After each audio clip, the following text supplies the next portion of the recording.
নারী আর পুরুষের মধ্যে পার্থক্য কোথায় জানেন? পুরুষেরা পুরাতন জিনিসে বিরক্ত আর নারীরা হচ্ছে পুরাতন জিনিসে আসক্ত।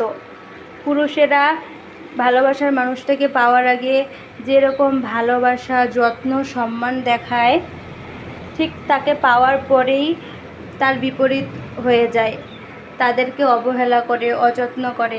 কিন্তু নারীদের পক্ষে তা ভিন্ন।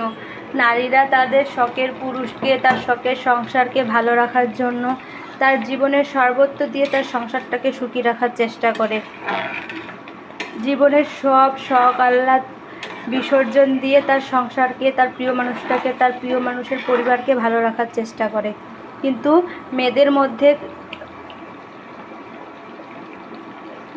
মেয়েদের মতন করে পুরুষেরা সেই স্যাক্রিফাইসটা করতে পারে না।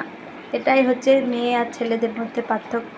তাই বলি কি, শখের পুরুষ একটা মেয়ে, তার পরিবার, ফ্যামিলি, 18 বছর তার বাবার আদরের রাজকন্যাটা তোমার ঘরের বউ হয়ে আসছে।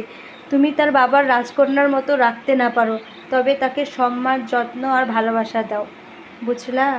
তাতেই একটা মেয়ে সুখী।